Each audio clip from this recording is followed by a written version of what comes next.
ইমাম মালিক ইবনে দিনার আল ইরাকি বসরি উনি প্রথম জীবনে মদপায়ী ছিলেন।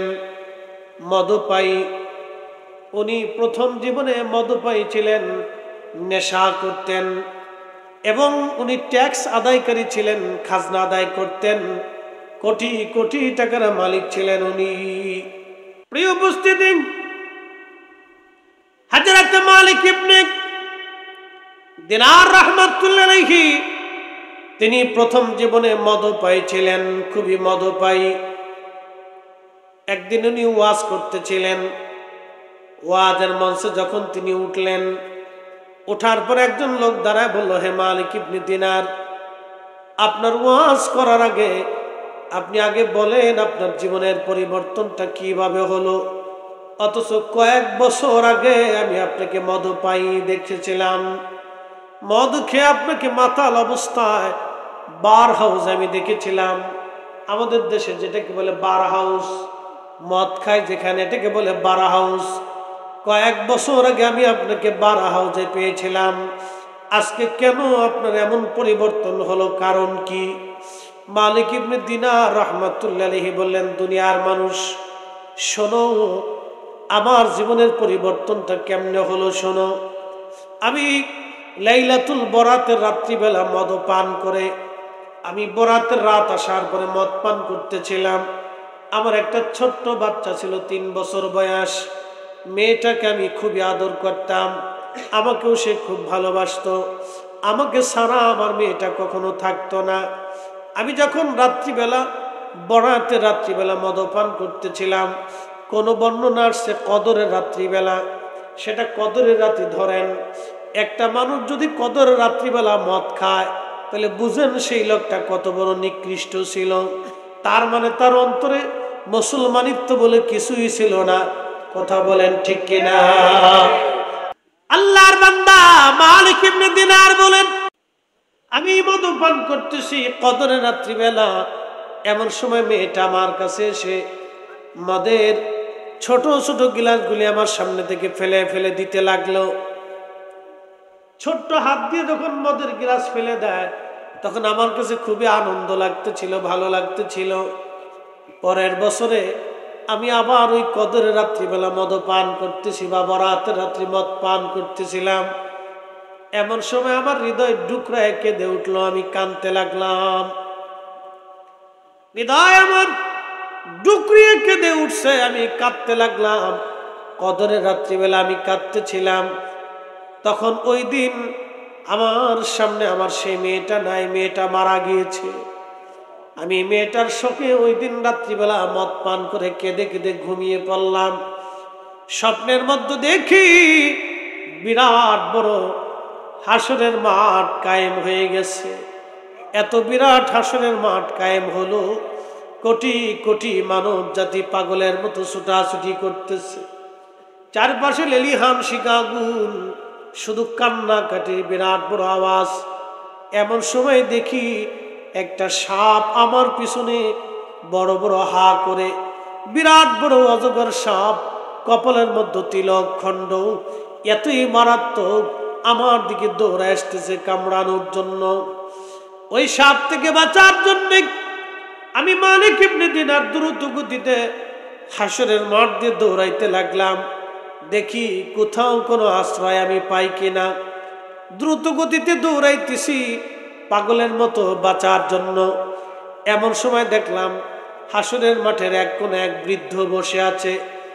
তার সুন্দর চেহারা, কাপড় চোপড়ও খুবই সুন্দর, কিন্তু লোকটা বৃদ্ধ। আমি বৃদ্ধের কাছে যা বললাম, বৃদ্ধ গো, এই বিরাট বড় সাপ আমার দাবড়াচ্ছে কামড়ানোর জন্য, আপনি আমার সাহায্য করেন। বৃদ্ধ ডাক দিয়ে বলল, মালিক ইবনে দিনার, এই সাপ থেকে সাহায্য করার মতো কোনো শক্তি আমার হাতে নাই, তুমি অন্য কোথাও সাহায্যের জন্য চলে যাও। মালিক ইবনে দিনার বলেন, আমি আবার দৌড়াইতে লাগলাম। প্রচন্ড বিরাট বড় হাসরের মাঠ, চারপাশে লেলিহান শিখা আগুন প্রজ্বলিত। আমি দৌড়াচ্ছি, এমন সময় দেখলাম বিরাট বড় আলিশান একটা প্রাসাদ দেখা যায়। অনেক বড় একটা প্রাসাদ। এই বিরাট বড় প্রাসাদ দেখে প্রাসাদের দিকে দৌড়ে যাচ্ছি। দেখলাম এই প্রাসাদের মধ্যে ছোট ছোট গিলমান বাচ্চারা খেলাধুলা করে, খুবই জান্নাতি পরিবেশ। মালিক ইবনে দিনার বলেন, দুনিয়ার মানুষে আমি দ্রুত ওই প্রাসাদের কাছে গেলাম। প্রাসাদের কাছে যাইয়া আমি যখন আশ্রয়ের জন্য প্রাসাদের দিকে যাই, তখন একজন ফেরেশতা ডাক দিয়ে বলতেছে, শোনো গো, একজন আল্লাহর বান্দা বিপদে পড়ে আমাদের প্রাসাদের দিকে আসতেছে, মনে হয় তার কোনো আমানত এই প্রাসাদের মধ্যে আছে। এই কথা বলার পরে সে দরওয়াজা খুলে দিল। আমি প্রাসাদের মধ্যে ঢুকলাম, এমন সময় দেখি ছোট ছোট বাচ্চারা আমার সাহায্যের জন্য দৌড়ে আসছে। দেখি আমার সেই ছোট্ট মেয়েটি আমার সামনে দৌড়ে আসে, ওই সর্পটাকে ধরতে গেল, সাপটা পালিয়ে চলে গেল। আমি ওই প্রাসাদের মধ্যে বসে পড়লাম, আমার মেয়েটা আমার কোলের মধ্যে বসে গেল। জোরে বলেন মারহাবা।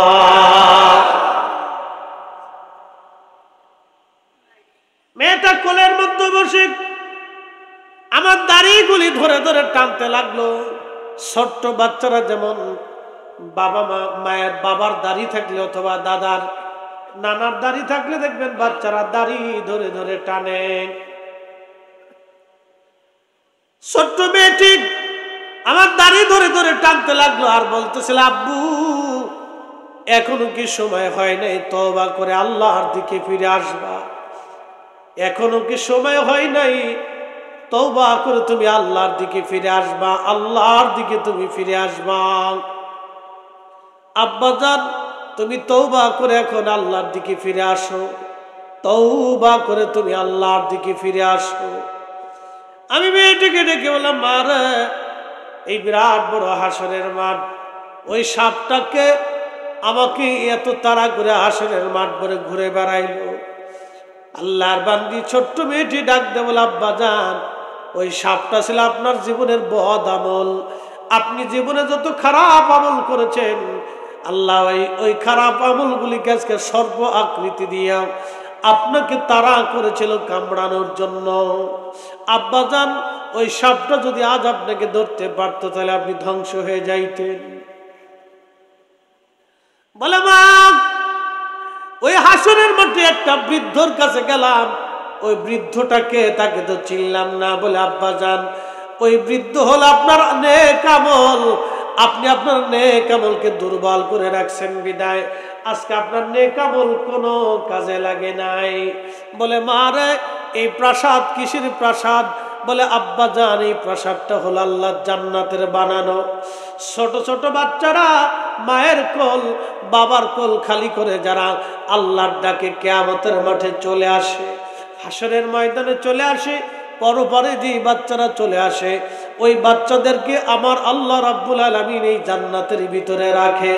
আর এই বাচ্চারা কিয়ামতের ময়দানে পিতা মাতার সুপারিশ কইরা আল্লাহর জান্নাতে নিয়ে চলে যাবে।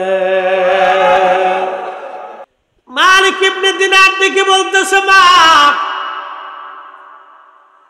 এই বাচ্চাগুলি কি তারা? বলে, আব্বাজান এই বাচ্চাগুলি তারা যারা ছোট্টকালে মায়ের কোল খালি করে চলে আসে। আব্বাজান আজকে সেই জন্য আমার ভয়ে সাপটা পালিয়ে চলে গেল, আর আপনাকে প্রাসাদের মধ্যে আমি আশ্রয় দিতে পেরেছি। আব্বা গো, এখনো কি সময় হয় নাই তুমি আল্লাহর পথে ফিরে চলে আসবা?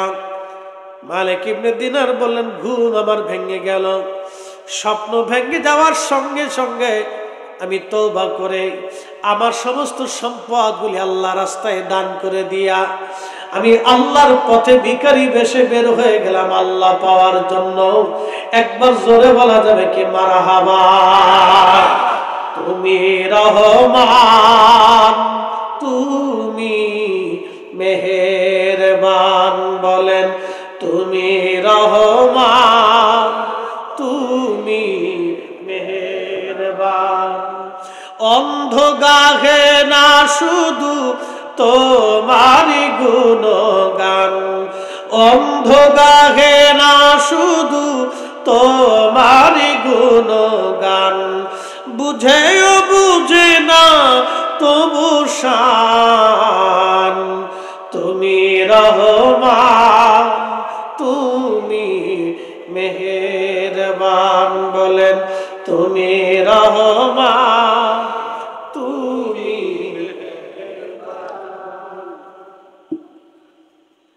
আল্লাহর প্রতি ফিরে আসলাম, আমি তওবা করলাম, ভালো হয়ে গেলাম, জীবন চেঞ্জ। ছিলাম মধু পাই, হয়ে গেলাম নামাজি। ছিলাম অন্যায় করে সম্পদ আহরণকারী, সব বিলিয়ে দিলাম গরিবের মধ্যে। আমি ছিলাম পাপিষ্ঠ, হয়ে গেলাম রোজাদার। আমি ছিলাম নিকৃষ্ট, হয়ে গেলাম এখন উৎকৃষ্ট, আল্লাহর পথের পথিক। একবার জোরে বলা যাবে আল্লাহু আকবার। আপনাদেরকে একটা কথা বলি, অনেক সময় ছেলেরা পথভ্রষ্ট হয়ে যায়, বেবুঝে হয়ে যায়, বাবা মার সাথে খারাপ আচরণ করে। ওই ছেলেটা হঠাৎ করে রাত্রিবেলা এসে মায়ের পায়ের মধ্যে জড়ায় ধরে বলে, যদি মা আমার ভুল হয়ে গেছে, আপনি আমার মাফ করে দেন। মা কি খুশি হয় না বেজার হয়? কেমন খুশি হয়? খুশির চোটে মার চোখের পানি পড়ে, আনন্দে চোখে। ছেলেটা বাবাকে গালি দিত, প্রতিনিয়ত বাবার সাথে ঝগড়া করত, কুপথে বিপথে চলতো। গভীর রাত্রিবেলা এসে পায়ের মধ্যে জড়িয়ে ধরে বলে, আব্বা ভুল হয়ে গেছে, আর কোনোদিন আপনাকে কষ্ট দেব না বাবা, আমি বুঝি নাই। ওই বাবার খুশির আতিশয্যে চোখ বেয়ে বেয়ে পানি পড়ে। বাবার সাথে সাথে সন্তানকে মাফ করে দেয়। শুধু মাফই করে না, বুকের মধ্যে জড়িয়ে ধরে। শুধু জড়িয়ে ধরে না, জায়নামাজের বিছানায় ওই সন্তানের মঙ্গলের জন্য বাবা দোয়া করতে থাকে, মা দোয়া করতে থাকে। কথা বলেন ঠিক কিনা?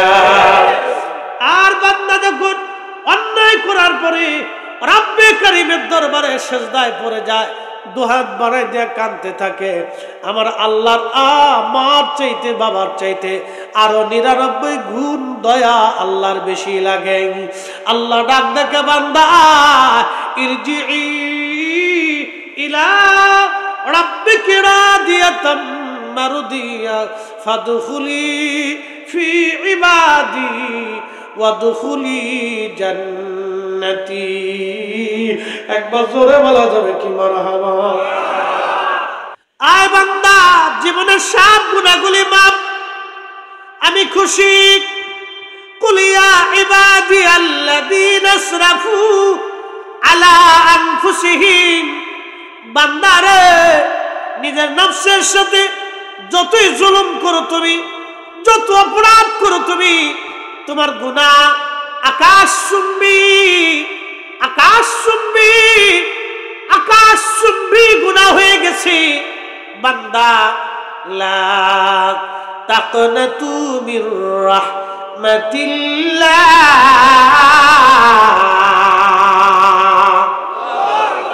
আমার রহমত থেকে তুমি নিরাশ হইও না, আমার রহমত থেকে নিরাশ হইও না তুমি, আমার রহমত থেকে তুমি নিরাশ হইও না, আমার রহমত থেকে তুমি নিরাশ হইও না। বান্দারে, তোমার যত গুনাহ আছে আমি আল্লাহ ক্ষমা করে দিব, জীবনের কোনো গুনাহ আমি আল্লাহ তোমার বাকি রাখবো না। একবার আওয়াজ তুলে বলা যাবে কি মারহাবা? আল্লামা ইমাম বুখারী সহিহুল বুখারীর কিতাবুল আম্বিয়াতে একটা ঘটনা লেখেন। হাজরাতে আল্লাহর নবী বলতেছেন, উম্মতরে, বনি ইসরাইলের একজন মানুষ 99 জন মানুষকে হত্যা করলো। আল্লাহ রাসূল হত্যার বিষয়ে বলেছেন, তোমরা যদি একজন নিরপরাধ মানুষকে হত্যা করো, এত বড়ই ফিতনা, এত বড়ই ভয়াবহতা। নবী কোরআন বলতেছেন, মান কাতালা নাফসান বিগাইরি নাফসিন আও ফাসাদিন ফিল আরদি ফাকান্নামা কাতালান নাস জামিআ। আমার উম্মত তোমরা শোনো, আল্লাহর কোরআন বলতেছে, আল্লাহর হাবিব বলতেছেন, একজন নিরপরাধ মানুষকে তোমরা যদি হত্যা করো বিনা কারণে, অন্যায়ভাবে তোমরা যদি হত্যা করো, মার্ডার করো, তামাম পৃথিবীর মানুষ মেরে ফেললে যেই পরিমাণে অপরাধ গুনাহ হবে, একজন নিরপরাধ মানুষ মেরে ফেললে সেই গুনাহ হবে। এ হিন্দু না বৌদ্ধ না খ্রিস্টান না নাসারানি ইহুদি, কোরআন কিন্তু কোন দলের কথা বলেন নাই। কোরআন একটা কথা বলছে, মান কতলা নফসান, কোন ব্যক্তি, কোন আত্মা, কোন জীবন, কোন মানুষকে তুমি যদি হত্যা করো বিনা কারণে, তাহলে তামাম পৃথিবীর মানুষ মেরে ফেললে যেই পরিমাণে অপরাধ, একজন নিরপরাধ মানুষ মেরে ফেললে সেই পরিমাণে অপরাধ। এই জন্য ইসলামের ভিতরে কি হিন্দু বৌদ্ধ খ্রিস্টান মুসলমান এটার কোনো বাছাবাছি নাই। ইসলামের ভিতরে সবাই নিরাপদ। কথা বলেন ঠিক কিনা? প্রিয় উপস্থিতি, খুবই মনোযোগ দিয়ে কথা বলে শুনে যাবেন। 99 জন মানুষ মেরে ফেলে দেওয়ার পরে ওই বান্দার মনের ভিতরে তওবা আসলো, আহারে আমি অনেক বড় অন্যায় করে ফেলছি, ভুল হয়ে গেছে। যেতে যেতে এক পাদ্রীর সঙ্গে দেখা হয়ে গেল। ডাক দিয়ে বলল, হুজুর আমি 99 জন মানুষ হত্যা করেছি, এখন তওবা করতে চাইতেছি, আল্লাহ কি আমারে মাফ করবে? তখন ওই লোকটা ডাক দিয়ে বলতেছে, না রে বেটা, 99 জন মানুষ মেরে তুমি তওবা করতে চাও, আল্লাহ তোরে মাফ করবে না। তখন এই লোকটা চিন্তা করলো, যেহেতু আল্লাহ ক্ষমাই করবে না, তাহলে আর তোরে বাসায় রেখেও লাভ নাই। হুজুর আজকে তোরেও পাইছি, আজকে তোরেও খাইছি। এই কথা বলার পরে এই পাদ্রীরেও ফিরাইয়া মারছে। ভুল ফতোয়া দিলে যা হবার তাই হইছে। কি কথা কর না কেন? এই কথা বলিয়া আবার রওনা দিয়েছে। যেতে যেতে যেতে যেতে বহু দূর যায় দেখলো এক কারিয়ার পাশে একজন বুজুর্গ আল্লাহর ইবাদতে মশগুল। সালাম দেব, হুজুর জীবনে 100টা নিরপরাধ মানুষকে আমি মেরে ফেললাম, শেষ পর্যন্ত একজন পাদ্রীকে আমি নিরপরাধ তাকেও মেরে ফেললাম, আল্লাহ কি আমার জীবনের গুনাহ মাফ করবেনি? বলে হা, আল্লাহ তোমার জীবনের গুনাহ মাফ করে দিবে। তখন ডাক দেব, হুজুর কোথায় গেলে, কেমনে গেলে, কোন জায়গা তওবা করব?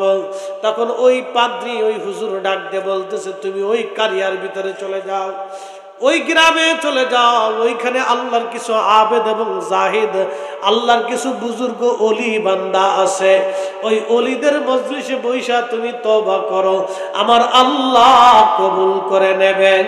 চিৎকার মেরে জোরে বলেন মারহাবা।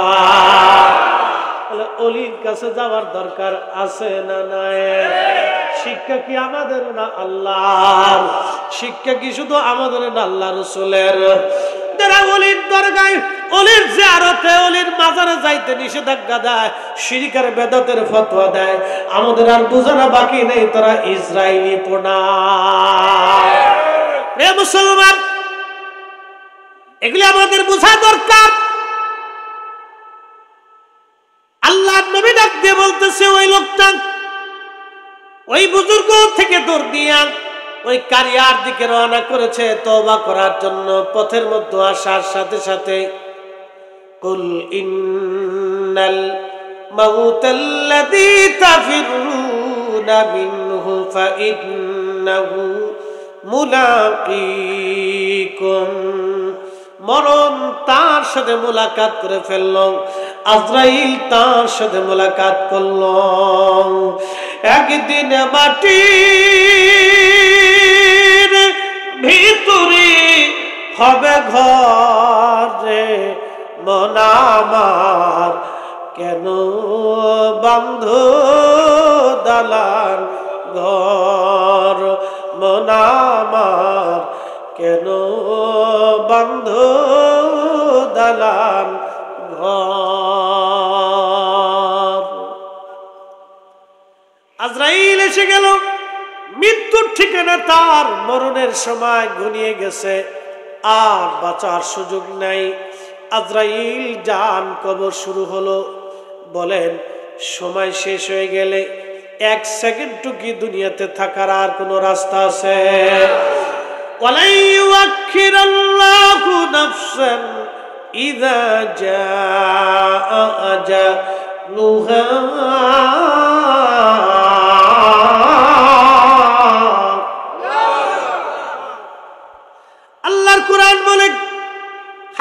শেষ হয়ে গেলে 1 সেকেন্ড সময় নাই, থাকতে পারবা না।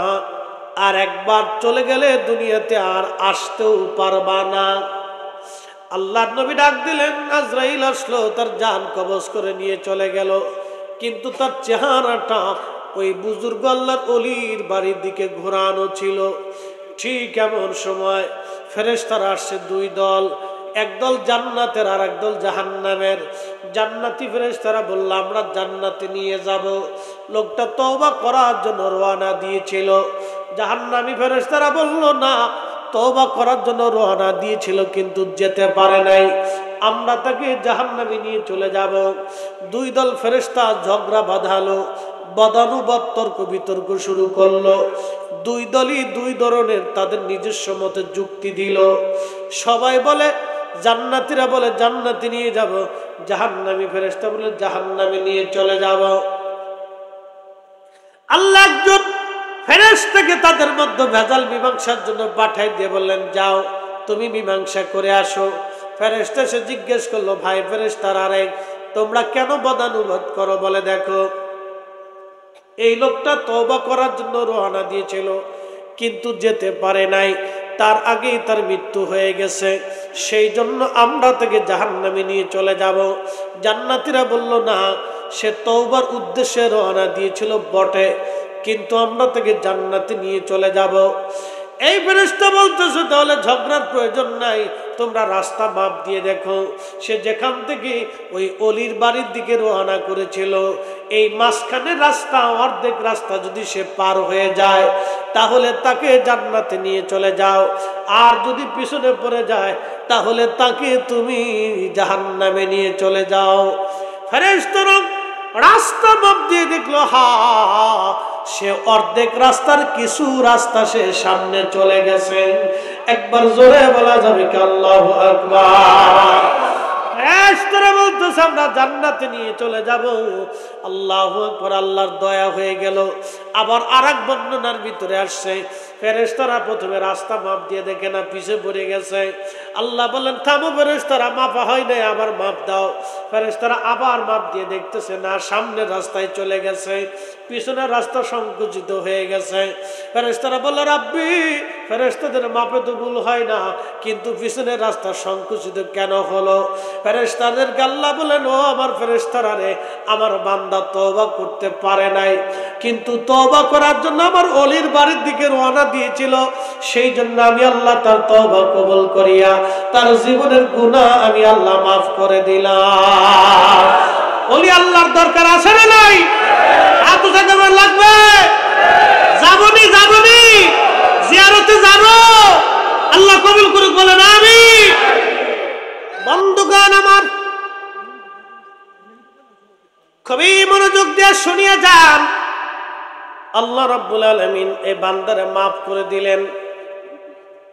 এখন শুনেন, হযরত মালিক ইবনে দিনার রাহমাতুল্লাহ আলাইহির কথা বলছিলাম। আর একটা কথা আপনাদেরকে ঘটনা শোনাই যাই। মালিক ইবনে দিনার প্রত্যেক বছরে হজে যাইতেন। এবছর হাজিরা হজের উদ্দেশ্যে রওনা হয়ে গেছে সারা পৃথিবী থেকে। দোয়া করবেন আমার 30 তারিখ অথবা 1 তারিখ আমার ফ্লাইট যেন আল্লাহ কবুল করেন, কারণ সবার নসিবে বাবা হজ হয় না।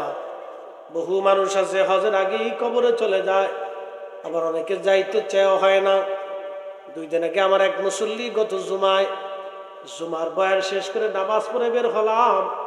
ওই মুসল্লি আমার হাতটা ধরে বলেন, হুজুর আমার জীবনে অনেক বড় একটা ভুল হয়ে গেছে। আমি বললাম কি? বলে একটা সময় আমার অনেক সামর্থ্য ছিল, আমার অনেক ব্যবসা ছিল, অনেক টাকা কড়ি ছিল, ওই সময় হজ করব করে হজ করি নাই, কিন্তু এখন আর হজের আমার সামর্থ্য নাই, অর্থবিত্ত নাই। হুজুর আমি কি করব এখন? আল্লাহ কি আমার মাফ করবে কি না? আমি বললাম আল্লাহ তো দয়ার সাগর, তিনি তো ক্ষমা করার জন্যই বসে আছেন, তেনার দরবারে ইখলাসের সাথে মাফ চাইলে আল্লাহ মাফ করবে। বলে হুজুর আমার তো এখন আর কোনো সামর্থ্য নেই, আমি কি করব? আমি বললাম রব্বে কারিমের দরবারে ক্ষমা চাইতে থাকেন আর সামর্থ্য চাইতে থাকেন, যদি আল্লাহ দয়া করে তো আল্লাহ আপনাকে কাবার মেহমান হিসেবে কবুল করে নেবে। এই জন্য হজের সামর্থ্য আসার সঙ্গে সঙ্গে হজ আদায় করে নিতে হয়, এটা হলো বুদ্ধিমানের কাজ। খুব মনোযোগ দিবেন। মালিক ইবনে দিনার রাহমাতুল্লাহি আলাইহি বলতেছেন, 1 বছর আমি হজ শেষ করার পরে আমি আল্লাহর দরবারে হাত তুলে বললাম, রব্বুল আলামিন, এই বছর কার হজ কবুল হলো, কারটা হলো না আমি তো জানি না। আল্লাহ, আপনি দয়া করে আমার জানায় দেন কার হজ কবুল হলো, কারটা হলো না।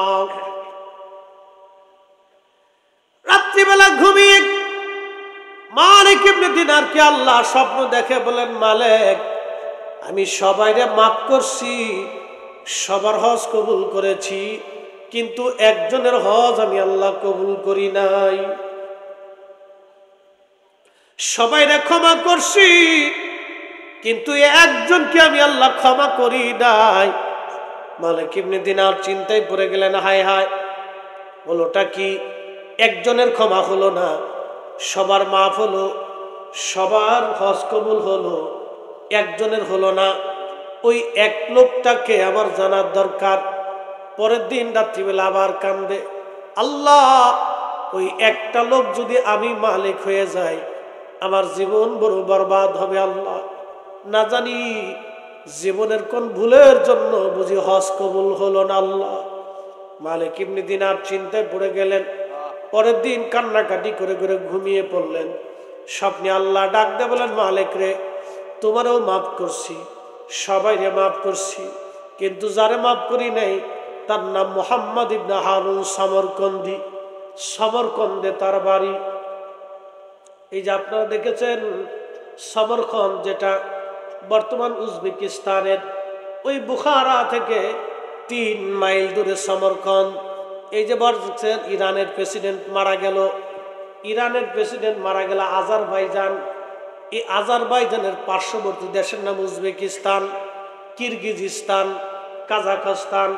এই যে দেখেন কিরগিজস্তানের মানুষেরা বাঙালি, পাকিস্তানি আর ভারতীয় ছাত্রদেরকে মারতেছে, বিদাইতেছে। কিরগিজস্তান, কাজাখস্তান, তুর্কমেনিস্তান, আফগানিস্তান, বেলুচিস্তান, পাকিস্তান, উজবেকিস্তান, এই যে তারপরে আপনার এই ইরান, এগুলি পার্শ্ববর্তী দেশ, পাহাড়ি বেষ্টিত অঞ্চল। এই অঞ্চলে পৃথিবীর অনেক বড় বড় জ্ঞানী, গুণী, মেধাবী, বিজ্ঞানী এবং অনেক বড় বড় সাইকোলজিস্ট, আল্লাহর ওলিদের জন্ম হয়েছে এই বেল্টে। খুব মনোযোগ দিয়ে এই উজবেকিস্তানের সমরকন্দ, তার নাম ছিল মুহাম্মদ ইবনে হারুন সমরকন্দি। মালিক ইবনে দিনার স্বপ্ন দেখার পরে সকালবেলা ফজরের নামাজ পড়ে কাবা বের হয়ে গেলেন। কাবাবাসীদেরকে ডাক দেবেন, ও মক্কাবাসী, তোমরা যারা আছো বলো, মুহাম্মদ ইবনে হারুন সমরকন্দি নামে কাউরে চিনুনি? লোকেরা বলল, হা হুজুর, আমরা তারে চিনি, তার নাম মুহাম্মদ ইবনে হারুন সমরকন্দি। লোকটা আজকে মাকাম ইব্রাহিমে 40 বছর ধরে, এই লোকটা মাকাম ইব্রাহিমে সারা রাত্র ভরে ভরে আল্লাহর ইবাদতে কাটায়। 40 বছর ধরে ইবাদত করে, একটা রাতের জন্য তার ইবাদত কাজা হয় না। জোরে বলবেন সুবহানাল্লাহ। আর কি গুণ তার আছে বলবানি? লোকেরা ডাক দিয়ে বলল, হুজুর, এই লোকটা সারা দিনে 40 বছর ধরে রোজা রাখে, সারা দিন দাঁড়িয়ে দাঁড়িয়ে নামাজ পড়ে, জিকিরে ফিকিরে কাটায় দেয়, কিন্তু 40 বছর ধরে তার একই আমল। বলে, লোকটা থাকে কোথায়? বলে, দিনের বেলা, রাতের বেলা তাকে মাকাম ইব্রাহিমে পাবেন। দিনের বেলা গেলে ওই মক্কার একটা বিরান ভূমি আছে, যেখানে কোনো মানুষ বসবাস করে না, মানুষজন সাধারণত যায় না, একবারে নিরিবিলি বিরান এলাকা। এখানে একটা গাছ আছে, এই গাছের নিচে ছায়ার মধ্যে দাঁড়ায় দাঁড়ায় সারাদিন আল্লাহর ইবাদতে কাটায় দেয়। মালিক ইবনে দিনার বললেন, আমি হেঁটে হেঁটে মক্কার বিরান ভূমিতে গেলাম, যাওয়ার পরে দেখি একজন আল্লাহর বান্দা ওই গাছের নিচে ছায়ায় দাঁড়িয়ে দাঁড়িয়ে নামাজ পড়তেছে। তার ডান হাত কাটা আছে, ডান হাতটা তার কাটা, ওই অবস্থায় সে নামাজ পড়ে। গাছের নিচে আমি আস্তে করে যাই সালাম দিলাম, সালাম দিয়ে আমি পাশে বসে গেলাম। সে নামাজ ধীর স্থিরভাবে নামাজ পড়তে লাগলো। নামাজ শেষ করার পরে আমার সালামের জবাব দিয়ে বলল, আল্লাহর বান্দা, কি বা পরিচয় আপনার, কি জন্য আপনি আমার কাছে আসছেন? এই বিরান ভূমিতে সাধারণত কেউ আমার কাছে আসে না, আপনি কেন এই বিরান ভূমিতে আপনি আমার কাছে আসছেন? তখন আমি ডাক দিয়ে বললাম, আল্লাহর বান্দা, তোমার নাম কি? মুহাম্মদ ইবনে হারুন সমরকন্দি। বলে, হ্যাঁ, আমার নাম মুহাম্মদ ইবনে হারুন সমরকন্দি। বলে, আপনার পরিচয় কি? বলে, আমার পরিচয় মালিক ইবনে দিনার আল ইরাকি আল বসরি। বলতেছে, হুজুর, আমি আপনারা চিনছি, আপনি ইরাকের জাহিদ, দুনিয়া বিরাগী, আল্লাহর ওলি। জাহিদ, মুজাহাদা, মুশাহাদা, মুরাকাবা, বুঝে যান। ঘুমায়েন না, আমার দিকে তাকান। আজকে আমার হুজুর কেবলার একটা পরিচয় দিয়ে যাই। মানুষ তো খালি গালিগালাজ করে, বন্ড চন্ড কয়। আজকে একটা পরিচয় দিয়ে, মুরাকাবা, মুশাহাদা, মুজাহাদা। দুনিয়াতে কেউ কুতুব হবে, কেউ আফদাল হবে, কেউ জাহিদ হবে। জাহিদ কারা? যারা দুনিয়া বিরাগী। দুনিয়া বিরাগী বুঝছেন? দুনিয়াতে তাদের নামে কোনো সম্পদ নাই। আমার হুজুরের জীবনের কোন ব্যাংকের অ্যাকাউন্ট আপনি খুঁজে পাবেন না। আসতে করলেন তো, জোরে বলেন না। 100 টাকা জমি উনার নামে পাবেন না। কথা কোন, জোরে বলেন। বাপের ভিটাতে আছে? নাই। বাপের ভিটাতে ওনার পরের দরবারে কথা কোন না, আসেনি? বাপের ভিটাতে আছে? ওটা আগেই ওনার পীর মুর্শিদ আগে বিক্রি করেছে, করে আসে। দেখে জাহিদ বলা হয়। সবাই পারে না। এই ওয়াজের মঞ্চে এসে লাভ ঠাপ বহুত করা যায়, কিন্তু এই আমল করা যায় না। এই আমল আমরা বুজুর্গদের সিলসিলাদের ভিতরে, সব ওলিদের ভিতরে ছিল। হযরত আবু বকরের ছিল। হযরত আবু বকর থেকে সালমান ফারসি পেয়েছিলেন, তিনার ছিল। হযরত বাইজিদ বুস্তামির ছিল। হযরতে আবুল হাসান খেরকানের ছিল। আবু আলী ফাহমুদ্দি তুসির ছিল। খাজা বাকি বিল্লার ছিল। খাজা বাহাউদ্দিন নকশবন্দ বুখারী ছিল। মুজাদ্দিদ আল ফিসানি ছিল। শায়েখ আব্দুল্লাহ মুহাদ্দিস হযরত শেখ আব্দুল্লাহ বরেবদির ছিল। আদম বিন নূর ছিল। শাহ আব্দুল আজিজের ছিল। শাহ আব্দুর রহিম মুহাদ্দিস দেহলভির ছিল। নূর মোহাম্মদ নিজামপুরি ছিল। ফতে আলী রসুলের নামার ছিল। শাহ সুবি ওয়াজিদ আলী ছিল। খাজা বাবা এনায়েতপুরি ছিল। খাজা বাবা ফরিদপুরি ছিল। সব ওলিদের দুনিয়া বিরাগী ছিল। কথা বলেন ঠিক কিনা? তার নাম জাহিদ, জাহিদ, জাহিদ, মুজাহাদা, মুজাহাদা। 100 টাকা জমি নিজের নামে রেখে যান নাই। দুনিয়ার ভেজাল কান্দে করে হাসরের মাঠে যান নাই। কথা কন, দুনিয়ার ঝামেলা কাঁধে করে হাসরের মাঠে যান নাই। এই আমল ছিল হযরতে সালমান ফারসি রাদিয়াল্লাহু আনহু। উনি ইন্তেকাল করার সময় উনার সিলসিলা, উনার থেকে কিন্তু আমাদের সিলসিলা, আবু বকর থেকে সালমান ফারসি রাদিয়াল্লাহু আনহু। একসাথে বলবেন না মারহাবা। আবু বকর সিদ্দিক থেকে সালমান ফারসি রাদিয়াল্লাহু আনহু। মনে রাখেন আমাদের সিলসিলা। আল্লাহর নবী থেকে আবু বকর, তিনিও দুনিয়া থেকে যাওয়ার আগে সব কিছুকে খাতিম করে গিয়েছিলেন। ওনার পরে সালমান ফারসি রাদিয়াল্লাহু আনহু দুনিয়া থেকে যাওয়ার আগে খাতিম করে গিয়েছিলেন। একসাথে বলবেন আল্লাহু আকবার। সিলসিলা বোঝা লাগবে। খালি যাই খালি পান খান আর চা খেয়ে ঘুরে চলে আসবেন, তা হবে না। কি দাদা? তা হবে না। নতুন যারা আছে শিখতে হবে। পুরাতনরা চলে যাচ্ছে, তাদের অনেক ত্যাগ আছে। নতুন যারা আছেন তারা বুঝে নেন, এগুলো আমাদের জানার দরকার।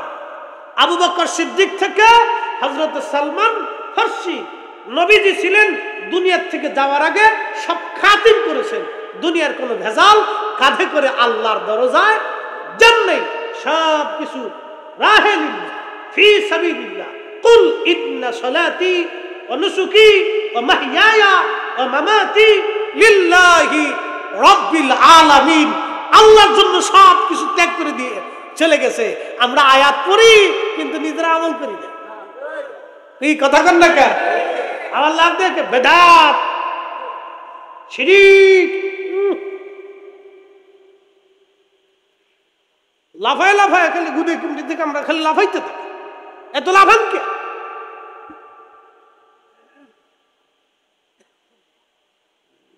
মুসলমান, হযরত সালমান ফারসি রাদিয়াল্লাহু আনহু ইন্তেকালের আগে বসে বসে কাঁদতেছিলেন। 250 বছর বয়স। কত বছর?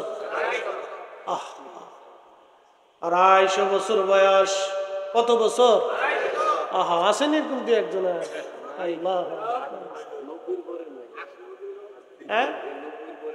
আর জিন জাতের হায়াত বেশি।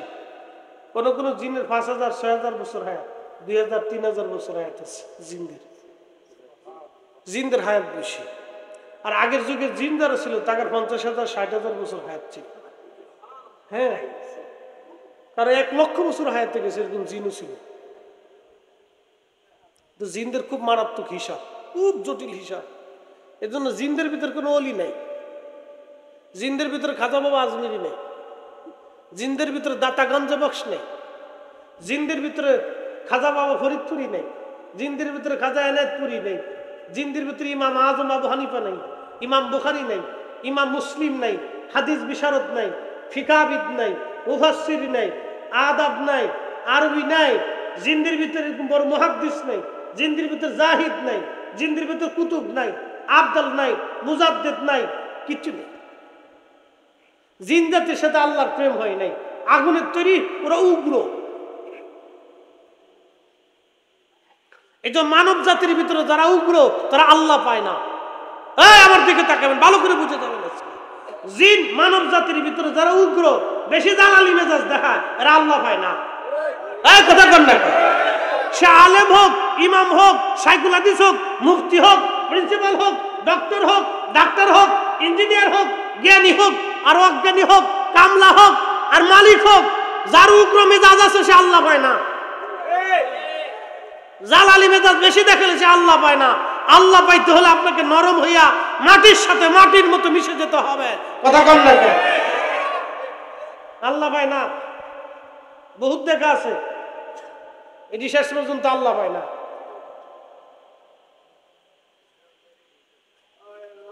কথা বুঝতে অসুবিধা হইতেছে আপনাদের? জানার দরকার আছে না? বয়স কত? কথা কন না কেন? কত বছর? 250 বছর। ইন্তেকালের সময় ঘনে গেছে। অ্যাটেনশন, আমার দিকে তাকান। জাহিদ কি জিনিস এটা বুঝাইতেছে।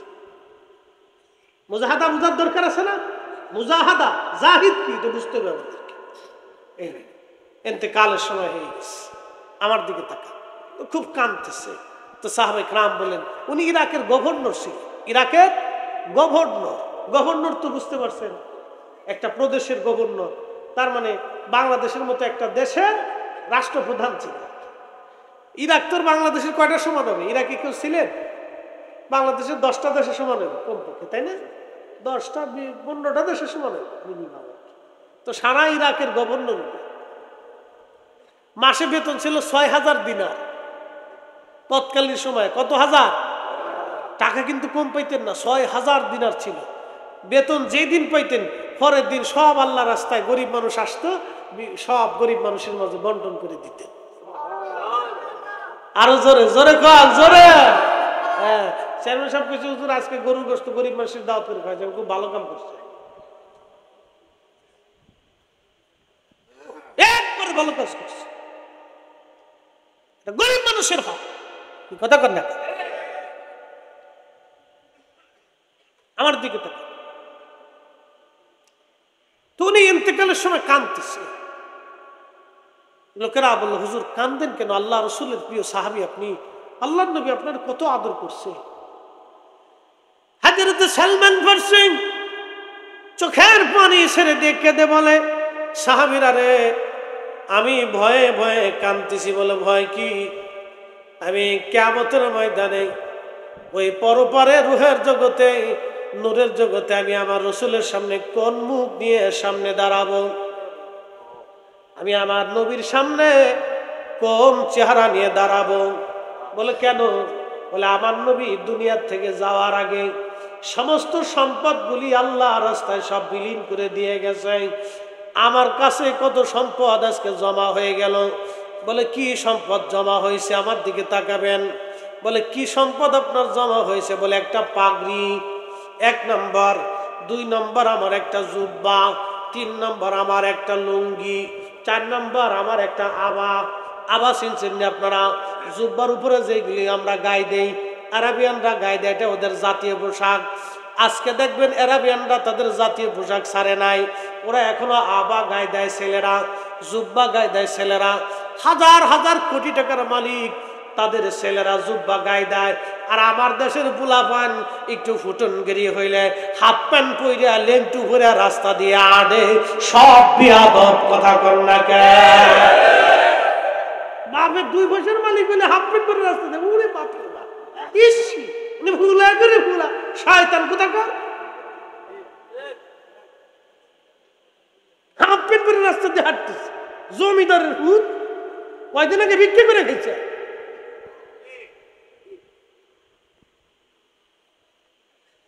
আমরা আমাদের ইতিহাস ঐতিহ্য ভুলে যাচ্ছি, সংস্কৃতিকে পর্যন্ত আমরা বিসর্জন দিলাম। আমাদের জাতীয় পোশাকের নাম লুঙ্গি। কথা কর না? মালয়েশিয়া কারা থাকেন দেখেন তো, মালয়েশিয়া হাত উঠছেন তো? মালয়েশিয়া যারা চাকরি করছেন না, ওদের জাতীয় পোশাক দুটো ছাড়িয়ে দিছে। হ্যাঁ, অথচ যায় দেখেন ওদের ছেলে মেয়েরা বাপেরা কোটি কোটি টাকার মালিক। বাংলাদেশের 2 সাইডে 1000 কোটি টাকার মালিক ওনারা কিনতে পারে। কি কথা কর না? বাংলাদেশের বসুন্ধরা গ্রুপ ওদের 2 সাইডে ওই মালয়েশিয়ান ধনীরা কিনতে পারে। তাদের ছেলেরা তাদের জাতীয় পোশাক পরে রাস্তায় আড়ে, আর আমার দেশে খালি ফুটেনগিরি। মুসলমান আরাবিয়ানরা সবসময় জুব্বা গায়ে দেয়, ওদের ছোট ছোট বাচ্চারা পর্যন্ত জুব্বা গায়ে দেয়।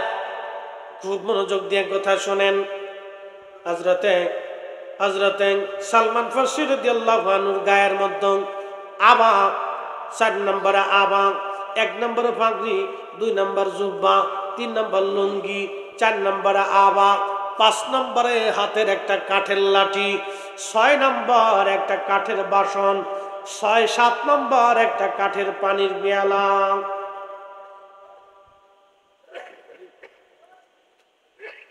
কত হাজার কোটি টাকার মাল হবে? কয়শো কোটি টাকার মাল বলে কানতেছে। বলে হুজুর এই সামান্য পরিমাণ জমা হয়েছে তার জন্য আপনি কানতেছেন? বলে আমার নবী দুনিয়ার থেকে সব আল্লাহ রাস্তায় দান করে দিয়ে গেল, আর এই সম্পদগুলি নিয়ে যদি আমি কবরে যাই, আমি আমার নবীর সামনে কোন মুখ নিয়ে দাঁড়াবো? এটার নাম সালমান ফারসি, আশিকে রাসূল। একবার জোরে বলা যাবে কি মারহাবা? এর নাম জাহিদ, দুনিয়া বিরাগী। হযরত সালমান ফারসি কেঁদে দিয়ে বলল, সাহাবীরা রে, আমার ইন্তেকালের পরে আমার একটা ওসিয়ত তোমরা মানবে। আমার কাফনের কাপড় বাদ দিয়ে যা কিছু থাকবে সব তোমরা আল্লাহ রাস্তায় যেন দান করে দিবা। কোনো কিছু নিয়ে আমি আল্লাহর আদালতে দাঁড়াইতে চাই না। চিৎকার মেরে জোরে বলেন মারহাবা। আল্লাহুম্মা সাল্লি আলা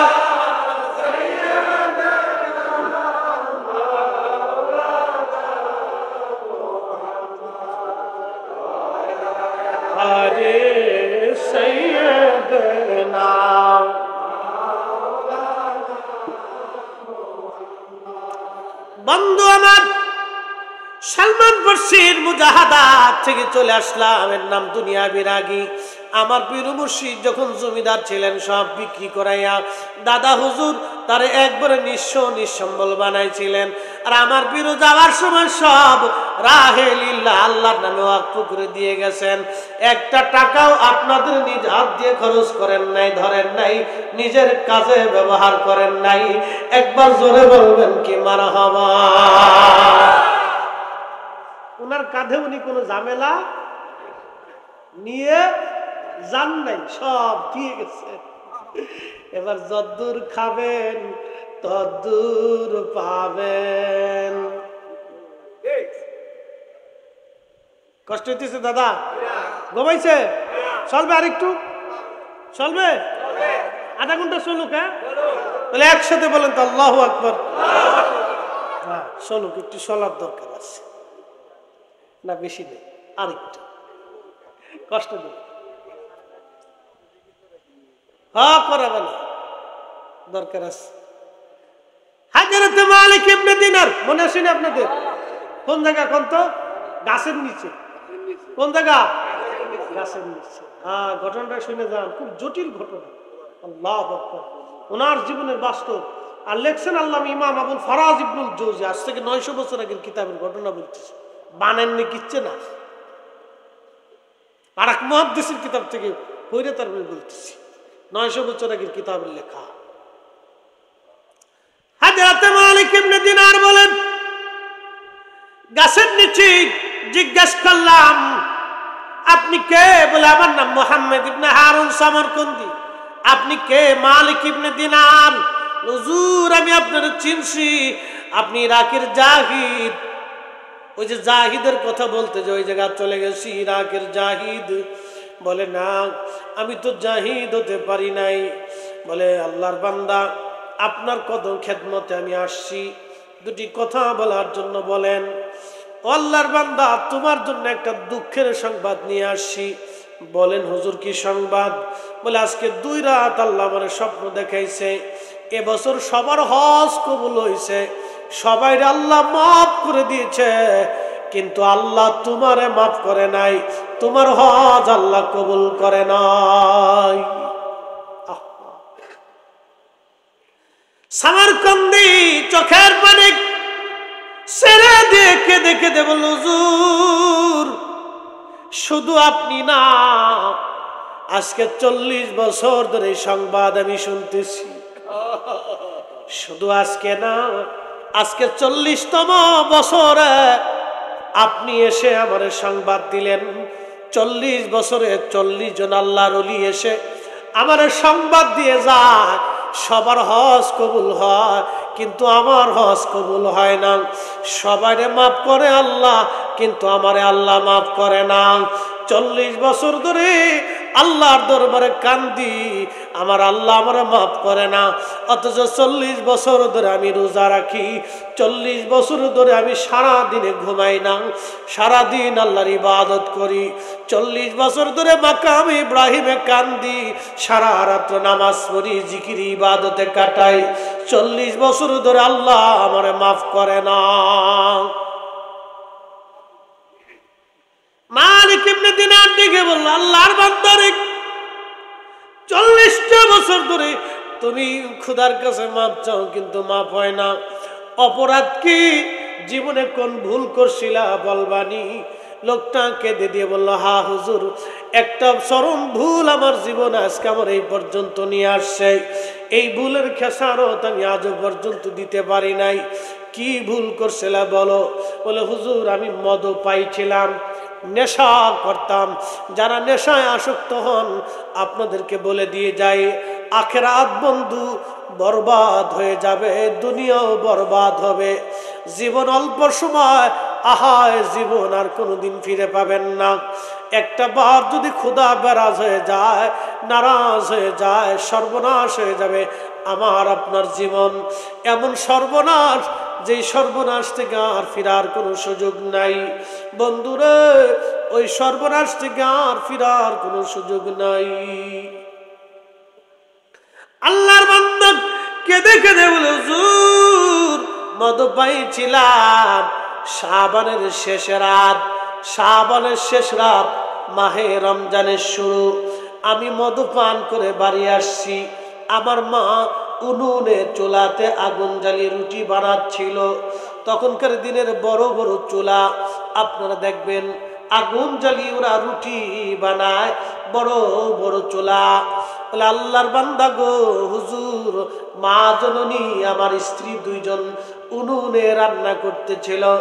আমি মদপান করে নেশাগ্রস্ত হয়ে আমি বাড়ি যখন আসছি, আমার মা আমার হাতটা ধরে বলল, বেটা রে, কত সন্তানরা বান্দারা মাহে রমজানের জন্য প্রস্তুতি নেয় বেটা, শাবানের শেষ রাত, শাবানের শেষ রজনী, ও আমার সন্তান, তুমি কিনা মদ পান করে ঘরে আসছো, কত ছেলে মারা যায়, তুই কি মরতে পারিস না? মা যখন এই কথা বলে ফেলছে, হুজুর বিশ্বাস করেন, আমার শরীরে জিদ ধরে গেল, শয়তান আমারে পেয়ে বসলো। ঠিক ওই সময় আমি আমার মার শরীরে এই হাত দিয়ে ঘুষি মারতে লাগলাম, আঘাত করতে লাগলাম, আমি আমার মারে মারতে লাগলাম। মা আমাকে বকাঝকা শুরু করে দিল।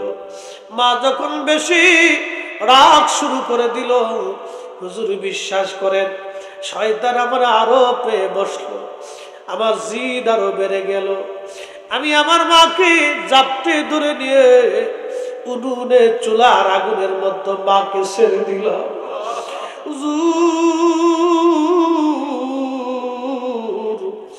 আগুনের মধ্যে মারে আমি ফেলে দিলাম। আগুনের মধ্যে যখন মারে ফেলে দিছি, আমার স্ত্রী আমাকে ধাক্কা ঘরের মধ্যে নিয়ে দরজা খিল মেরে দিলেন, লাগিয়ে তালা মেরে দিলেন। হুজুর সকালবেলা আমার নেশার ঘর কেটে গেল, ঘুম থেকে উঠলাম, স্ত্রীকে ডাক দেয়া বললাম, বিবি দরজা খোলো। আমার স্ত্রী কর্কশ ভাষায় বলল, তোমার মতো নাফরমানের সঙ্গে সংসার করার চাইতে চলে যাওয়া অনেক ভালো, আমি তোমার মতো নাফরমানের সঙ্গে আমি সংসার করব না। আমি বললাম, কেন রে বিবি?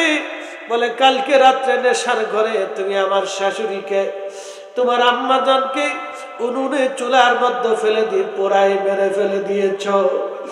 হুজুর বিশ্বাস করেন, ঘরে দরজা ভেঙ্গে বের হয়ে এসে দেখি মা দুনিয়ায় নাই, মা জননী বিদায় হয়ে গেছে। হুজুর মা দুনিয়ায় নাই, মা বিদায় হয়ে গেছে।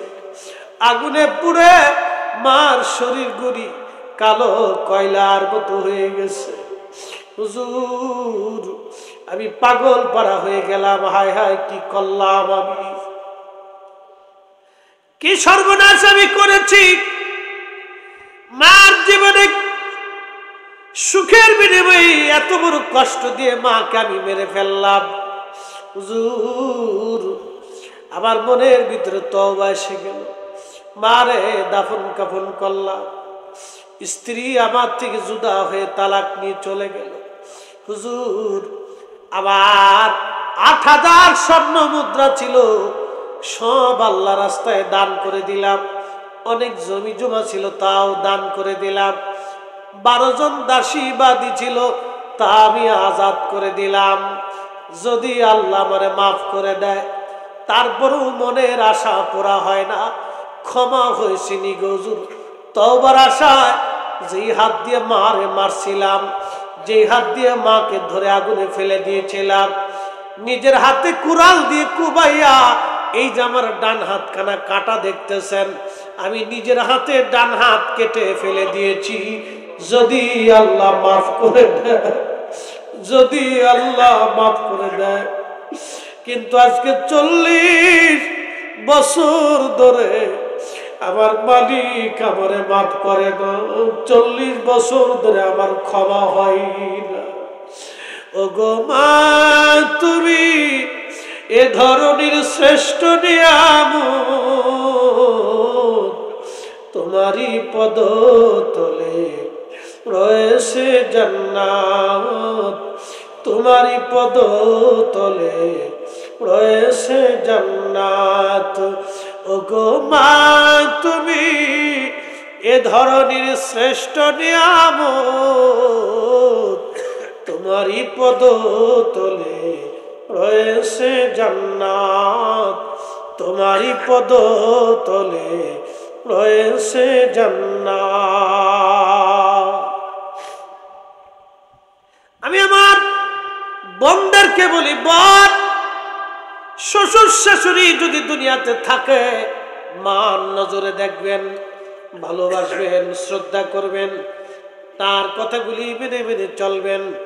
শ্বশুর শাশুড়িদেরকে বলতেছি, আহা, নিজের বেটার বউকে নিজের মেয়ের মতো আদর করবেন, ভালোবাসবেন, তার দুঃখে দুঃখী থাকবেন, সুখের স্থানে আপনি সুখী থাকবেন।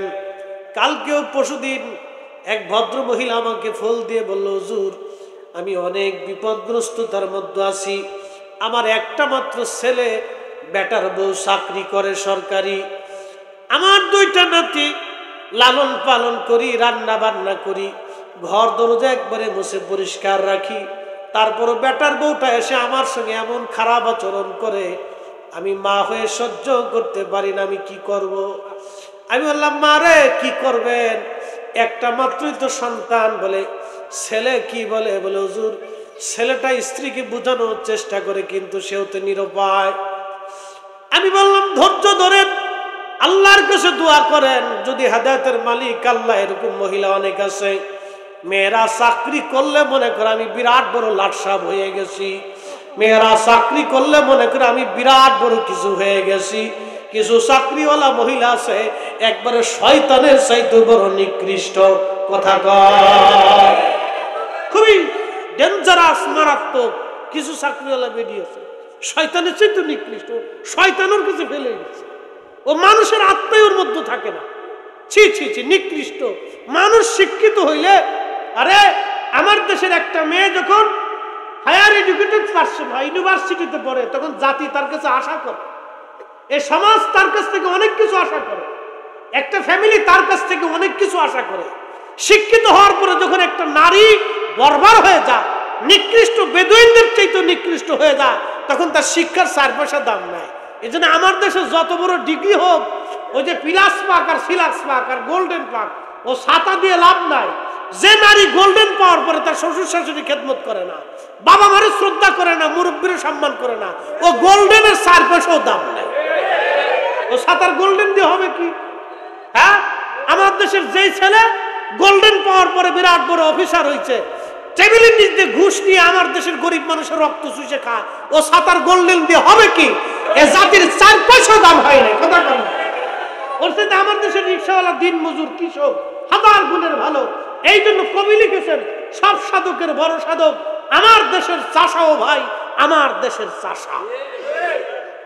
কৃষকদেরকে তারা চাষা মনে করে, কৃষক মনে করে, হ্যাঁ প্রতিপন্ন করে। আমি মনে করি বাংলাদেশের সবচেয়ে বড় সাধক হলো কৃষকরা। এই কৃষকদেরকে অফিস আদালতে সব জায়গায় প্রথম ক্লাসে, প্রথম স্থানে সম্মান দেওয়া উচিত। আমরা একটা বিশৃঙ্খল অবস্থার মধ্যে আছি। প্রিয় হাজিরিন, কথাগুলি বুঝে যাওয়া দরকার, মনে কিছু নেবেন না আমার মা বোনেরা। বাস্তবতা থেকে বলতেছি, সবাই একরকম না। আবার কিছু মেয়েরা আছে এতই ভালো, বলার মতন কিছু নাই। কিছু মেয়েরা আছে এত ভালো, তারা একেবারে এতই ভালো, তাদের ঘরটা আল্লাহর খুদার জান্নাত আল্লাহ বানায় দেয়। কি কথা বলেন, ঠিক কিনা? কিছু মেয়ে আছে এত ভালো, আল্লাহ তাদের জন্য আমরা দোয়া করি। মনোযোগ দেন। মালিক ইবনে দিনার রাহমাতুল্লাহ আলাইহি কেঁদে ফেললেন, বলতেছে, হুজুর, আমি আমার ডান হাত কেটে ফেললাম। আমার দিকে তাকান, কোন হাত কেটে ফেললাম? ডান হাত কেটে ফেললাম। নিজে কুড়াল দিয়ে, ছুরি দিয়ে কুবাইয়া নিজের হাত আমি কেটে ফেললাম। যে হাত দিয়ে মাকে আঘাত করেছি, সে হাত আর আমি রাখবো না, ওই হাত আমি কেটে ফেললাম। যদি আল্লাহ মাফ করে দেয়, তারপরে অন্তরের খায়েশ মিটে নাই। সুদূর উজবেকিস্তানের সমরকন্দ থেকে পায়ে হেঁটে হেঁটে হেঁটে হেঁটে দুর্গম আর পাহাড়ি রাস্তা পাড়ি দিয়ে আমি মক্কাতুল মুকাররমা এসে মাকামে ইব্রাহিমে আজ 40 বছর ধরে নামাজ পড়ি, 40 বছর ধরে রোজা রাখি। যদি আল্লাহ মাফ করে দেয়, কিন্তু 40 বছরে 40 জন ওলি এসে আমার সংবাদ দিয়ে গেল, আমার ক্ষমা হয় না। আজকে 40 বছরে আপনিও আসলেন, আমার ক্ষমা হয় না। হুজুর, আমি এখন কি করব? মালিক ইবনে দিনার কেঁদে দিয়ে বলেন, আল্লাহর বান্দা, সারা দুনিয়া আগুন লাগাইয়া ওই আগুন থেকে পালানোর চেষ্টা করো, কোথায় পালাবা বলো? কে তোমারে মাফ করবে? এমন অপরাধ করছো, আমার মাওলা মালিক তোরে মাফ করবে না। এই কথা বলে মালিক ইবনে দিনার রাহিমাহুল্লাহ রওনা হলেন। আর ওই সময় আল্লাহর বান্দা 2 হাত বাড়াইয়া খুব মিনতির সুরে, কাকুতি মিনতির সুরে এইভাবে দোয়া করতে লাগলো, আয় রব্বে কারীম, আল্লাহ হে বিপদ অপসারণকারী, মুসিবত দূরকারী আর অনাশ্রয়ের আশ্রয় দানকারী আল্লাহ, তোমার দরজা থেকে যদি বান্দারে ফিরাও, এই বান্দার আর কোনো দরওয়াজা নাই। আল্লাহ 40 বছর ধরে আমি একটা অপরাধের জন্য ক্ষমা চাই, মালিক আমার ক্ষমা হয় নাই। আল্লাহ আমি তো ভুল করছি, তুমি ছাড়া আমার তো আর কোনো রব নাই, তুমি ছাড়া তো আমি আল্লাহ, তুমি ছাড়া তো আমি আর কারো কাছে হাত পাতার আমার আর সুযোগ নাই। আল্লাহ তুমি মাফ না করলে আমি কোথায় যাব মালিক? তোমার দরজা থেকে যদি ফিরাও, এ বান্দা কোন দরজায় হাত বাড়াবে? আল্লাহর বান্দা বিনয়ে বিনয়ে হাত বাড়াইয়া চোখের পানি সেরে সেরে কাঁদতে লাগলো। মালিক ইবনে দিনার বলেন, রাত্রি বেলা আমি ঘুমাইলাম, স্বপ্নের ঘরে দেখি রহমাতুল লিল আলামিন পেয়ারা নবীজি আমার ওই মুসাফির খানায় আমার কাছে তশরিফ গ্রহণ করেছে। একসাথে বলেন আল্লাহু আকবার। প্রিয় নবীজি এসে আমাকে ধমক দিয়ে বলেন, মালিক ইবনে দিনার, আল্লাহর ক্ষমা থেকে বান্দাকে জুদা করতে তোমাকে কে অনুমতি দিছে? আল্লাহ মাফ করবে না তোমাকে কে বলছে? যাও মালিক ইবনে দিনার সমরকন্দিরে যায় বলো, আল্লাহ তার জীবনের গুনাহ মাফ করে দিছে। না না, আরো জোরে বলেন, আরো জোরে, আরো জোরে বলেন। মানে কি দোয়া হবে না চলবে? না না, জোরে বলেন, দোয়া কি হবে না চলবে? দোয়া কি হবে না চলবে? দোয়া কি হবে না চলবে? ফাতিহা চলবে না বন্ধ হবে? কুরআন খতম চলবে না বন্ধ হবে? মিলাদ মাহফিল চলবে না বন্ধ হবে? ঘরে ঘরে চলবে? হাত উঁচা করে বলেন ঠিক না? যারা বন্ধ করতে চায় এগুলি সব ইহুদিদের দালাল। এই কথা কন, পেপসি কোকা কোলা, কথা কন, পেপসি পেপসি কোকা কোলা ইহুদির প্রোডাক্ট, ওটা আমরা মানবো, খাবো, শোবো, বিক্রি, ক্লিয়ার। আর ইহুদি মৌলবী যেটি আছে এটিতে মানবো। দোয়া কি চলবে? হ্যাঁ না, একসাথে বলুন, চলবে, চলবে। কোন সময় দোয়া কবুল হবে জানা যাবে? 40 বছরে মাফ হয় না, কিন্তু এই সময় আল্লাহর দরবারে এমন মিনতি দিয়ে আল্লাহর কাছে মাফ চাইছে, আল্লাহর কাছে দয়া লেগে গেছে। আল্লাহু আকবার। এই সময় আল্লাহর কাছে মায়া লেগেছে। এই যে একটা কথা বলছে, আল্লাহ তুমি ছাড়া আমি আর কোথায় হাত বাড়াবো আল্লাহ। তবে একটা শর্ত আছে। আল্লাহর নবী বলতেছে, মালিক রে তুমি যা কও তার মাফ করছে, কিন্তু একটা বাকি আছে। বলি ইয়া রাসূলুল্লাহ কি বাকি আছে? বলে যা বলবা কিয়ামতের মাঠে আল্লাহর আদালত বসবে। আল্লাহু আকবার। আল্লাহর ন্যায় বিচারক, ভালো করে শুনে যান। এই যুবকরা খালি বিডিটা নিয়ে বেড়াও না, হ্যাঁ বগিচুগি করে বেড়াও। বাবা মা কথা বলে ঝেংটি মারো নাকি? শুনে দাও ভালো করে, কপালে আগুন লেগে যাবে। পৃথিবীর কেউ তোমাকে কিয়ামতের ময়দানে তরাইতে পারবে না। আল্লাহ রসুল তোমাকে সাথে তো সামনে তো যেতেই পারবে না, তো পর্দা পড়ে যাবে, আখিরাত বরবাদ হবে। এমন মহা সর্বনাশ দুনিয়াতে হবে যে সর্বনাশের কোনো খেসারাত নাই। আল্লাহ রসুল বলতেছে, মালিক তাকে যা বলবা আল্লাহ তাকে ক্ষমা করছে, কিন্তু কিয়ামতের মাঠে বিচার বসবে, আল্লাহ আদালত বসবে। সেদিন সিংওয়ালা সিংহীন প্রাণীদের বিচার হবে। গরু ছাগল কুত্তা বিলাই বাঘ ভাল্লুক পাখি পক্ষী মাছ যত প্রাণী আছে এগুলো সবার বিচার হবে। উত্তর পাড়ার গরু দক্ষিণ পাড়ার গরুর বিরুদ্ধে মামলা করবে, দক্ষিণ পাড়ার কুত্তা উত্তর পাড়ার কুত্তার বিরুদ্ধে মামলা করবে। আল্লাহ ওই উত্তর পাড়া গেছিলাম খাবার খাইতো, আমার মারছিল। চেয়ারম্যান বাড়ি আমারে খাওয়ার ইন্তজাম করছিল, আমি খাইতে গেছিলাম, ও আমার ওই দিন কামড়াইছিল। আল্লাহ আমি বিচার চাই। হাসতেছেন, সেদিন আল্লাহ বিচার করবে। একসাথে বলবেন আল্লাহু আকবার। আল্লাহ ইমাম জালালউদ্দিন আসসিয়ুতি মাসালিকুল হুনাফা বি ওয়ালিদাল মুস্তাফা এই রিসালার ভিতরে এর বিস্তারিত আলোচনা করছেন। আল্লাহু আকবার। কুত্তা কবে আল্লাহ আমি বিচার চাই। আল্লাহ বলবো তোর যে এমনি কামড়েছিল তুই এমনি আজকে কামড়াই দে। আল্লাহু আকবার কর না। বিচার কে কে বিচার করবে? ন্যায় বিচার কার কাছে? চুল পরিমাণে অন্যায় হবে না। আল্লাহু আকবার কর। চুল পরিমাণে হবে না। এই আমার দিকে তাকা। কুত্তা বিলাই ছাগল ভেড়া বকরি সব বিচার হবে, মানুষের বিচার হবে। আল্লাহ নবী বলতেছে মালিক তাকে যায় বলো সেদিন আল্লাহর বিচার বসবে।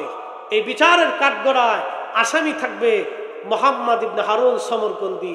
কত বছর মাকাম ইব্রাহিমে নামাজ পড়ছে বলেন তো? দিনে রোজা রাখছে কত বছর? জীবনে সব সম্পদ আল্লাহর রাস্তায় দান করে দিছে। তৎকালীন ৭,০০০ স্বর্ণ মুদ্রা, বর্তমানে ৭,০০০ কোটি টাকা। বুঝতে পারছেন? যত জমি জমা ছিল সব দান করে দিছে। ১২ জন দাসীবাদী ছিল, তার কামলা দাসীবাদী। দাসীবাদী বুঝছেন? বাড়ির কাজের বেটি ছিল। ১২ জন বুয়া ছিল, খালি হেড নিজের কাম করে দিত। তাহলে কত পয়সার মালিক ছিল বেটা।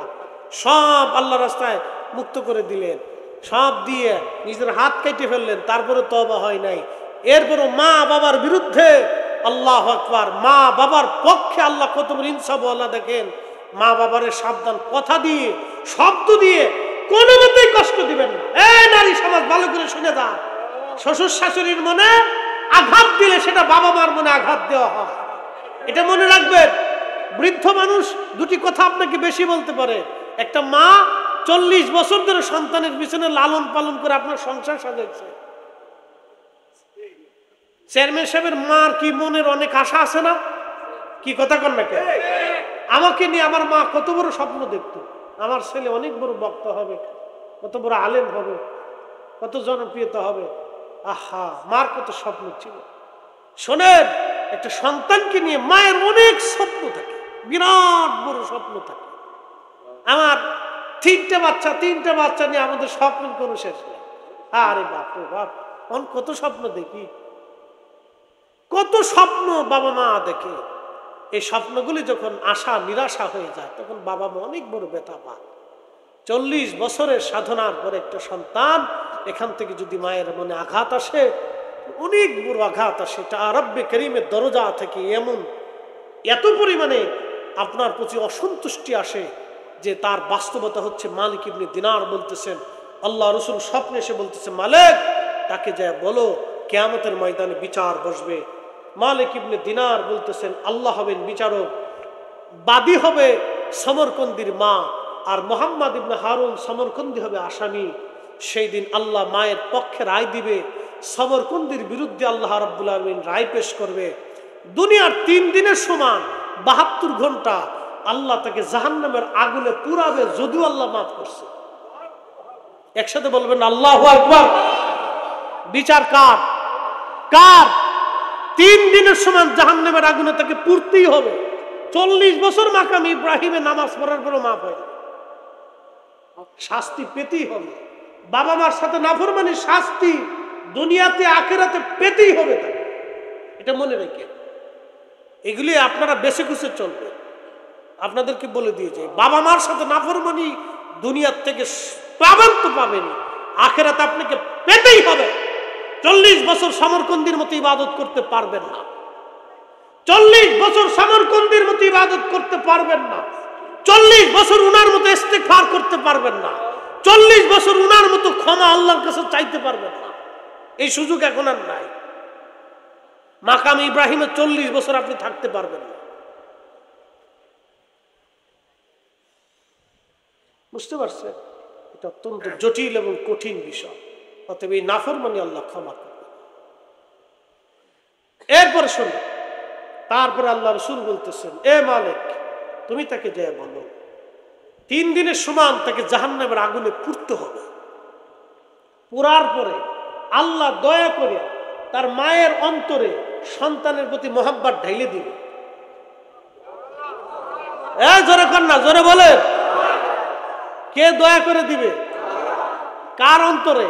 মার অন্তরে দয়া ঢেলে দেওয়ার পরে মা জান্নাত থেকে বলবে, রব আমার সন্তান তো ও ভুল করে ফেলছে, আমি মা ওরে মাফ করে দিছি, আপনি আমার সন্তানকে জাহান্নাম থেকে নিয়ে আসেন।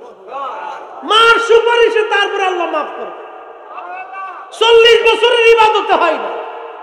বুঝতে পারছেন? যারা মা বাবার সাথে নাফরমানি করেন শুনে যান ভালো করে, আজকে কপালে এমন শনি লাগবে যে শনির কোনো শেষ নেই। এই শনির কোনো শেষ নাই, না দুনিয়াতে না আখিরাতে। ভালো করে শুনে যাবেন। বাবা মা মরে গেলে কবরের পাশে দাঁড়ায় দাঁড়ায় কাঁদবেন আর দোয়া করবেন। বেশি বেশি কোরআনের হাফেজদেরকে ডেকে আনবেন, আলেম উলামা ডেকে আনবেন, মুরব্বি ডেকে এনে বাড়িতে দোয়া করবেন। ও বেদাত সেদাতের ফতোয়ার গোষ্ঠী কি নেই, এই কথা বলবেন। বেদাতের ফতোয়ার গোষ্ঠী কি নেই, আদবগুলি এক একটা ফতোয়া দিয়ে মুসলমানদেরকে নাফরমান বানাচ্ছে।